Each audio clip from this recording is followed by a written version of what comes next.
Yesterday, there is huge news for Ukraine. Frontline analysis confirmed the systematic success of a Ukrainian defensive strategy in the vital Prosk sector, now known as the Roads of Death. This doctrine uses continuous 24/7 drone surveillance to turn critical Russian supply lines into deadly kill zones.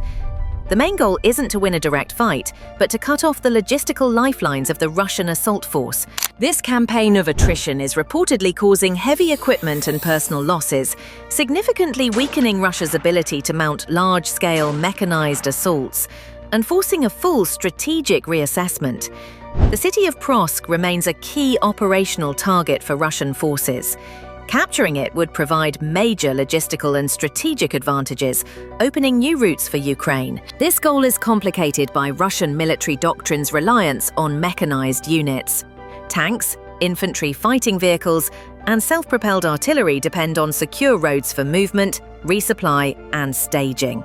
Ukrainian command has identified this vulnerability and prioritized cutting these supply lines, known as Glocks. Rather than engage the 110,000-strong Russian force head-on, Ukraine uses a sophisticated strategy of logistical attrition. The aim is to weaken the grouping by starving it of fuel, ammunition, spare parts, and troop replacements. Recent reports show this strategy is highly effective. Multiple Russian offensives have reportedly collapsed before fully starting, as staging areas were cut off and armoured columns prevented from reaching the front. The Roads of Death strategy is executed by specialised Ukrainian drone units working in continuous overlapping shifts. These teams maintain constant surveillance, ensuring every metre of key roadways is monitored. This is active hunter-killer reconnaissance, not passive observation. Their orders are to track and eliminate all movement linked to Russian forces. While the psychological impact on Russian troops is strong, the material effects are decisive.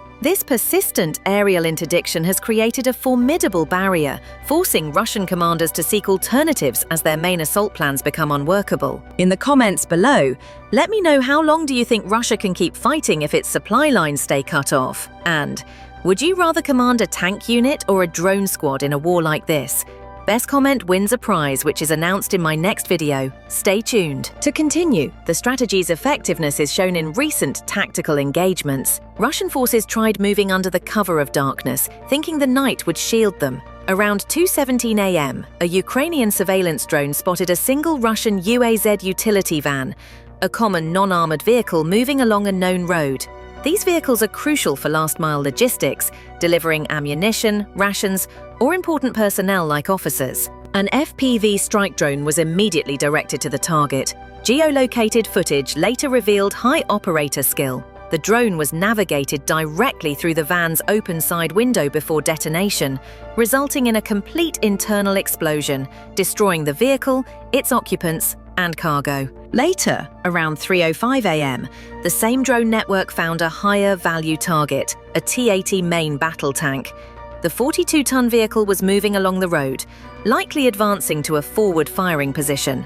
The T-80 was equipped with electronic warfare jammers and a field-modified cope cage, a layer of slat armor welded to the turret. These countermeasures were not enough. A Ukrainian drone team successfully engaged and destroyed the tank, likely coordinating to bypass the jamming. This strike contributes to the over 11,200 tanks Ukraine claims to have destroyed since the full-scale invasion, and shows the kill zone's effectiveness against heavy armor.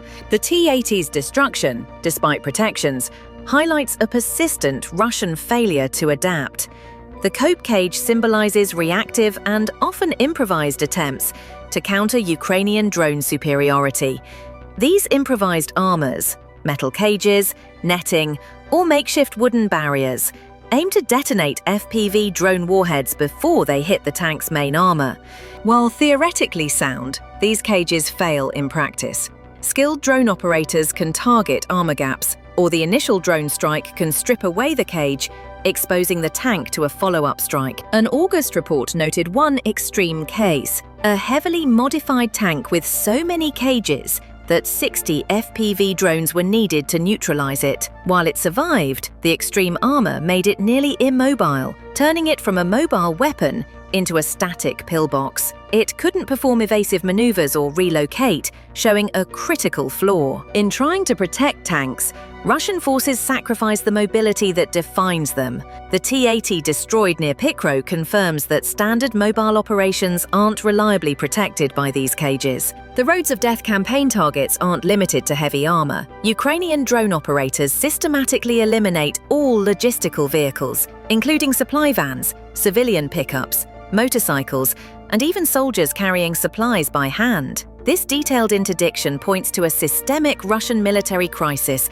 and a degraded transport fleet. Years of losses have left Russia increasingly unable to use armored personnel carriers or infantry fighting vehicles for basic logistics. Military correspondent David Axe noted in March that civilian vehicles made up 70% of Russian losses in February. By May 2024, he estimated the figure had risen to 90%. This isn't a deliberate tactic, it's a stopgap due to a critical shortage of military-grade transport. Civilian vehicles lack armor and defensive countermeasures and are vulnerable to FPV drones. Even attempts to use motorcycles have failed. Propaganda videos suggested speed and agility would protect riders, but drones from high altitudes or ambush positions can easily track and eliminate them. Frontline reports describe the roads of death as littered with twisted metal, burning wrecks, and craters every few meters.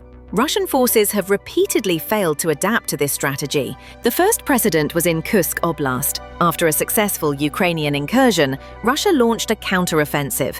Ukraine implemented the Roads of Death playbook.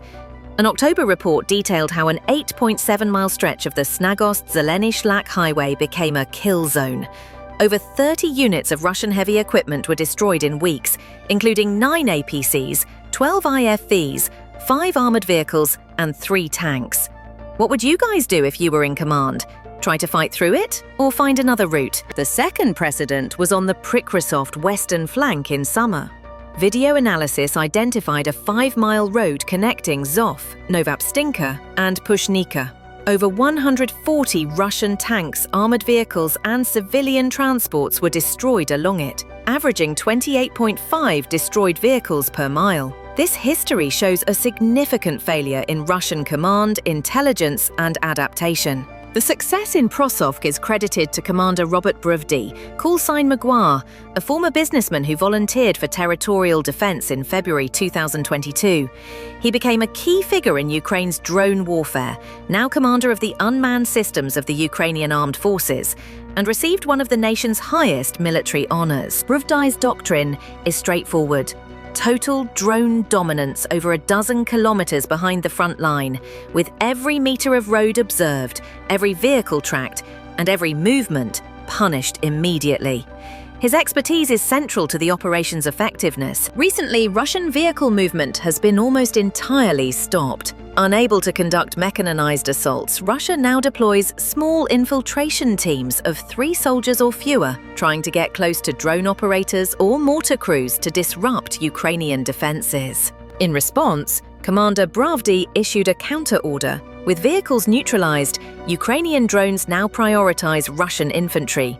Operators in the Prosovsk sector have minimum monthly kill rate targets to ensure Russian losses exceed their ability to deploy new soldiers, creating a cycle of action and counteraction. Russia's summer campaign to seize Pukhovsk failed. Analysis shows the roads of death were a key factor. The Kremlin's deadline to capture the Donbass has been delayed from September to November. President Zelensky stated Russia is reacting to heavy losses by ordering forces to take Prosovsk urgently, signaling a desperate new phase. This phase likely involves sending more waves of poorly supplied Russian infantry into sectors transformed into efficient kill zones by Ukrainian drones. The roads of death are now the front line in a grueling battle of attrition.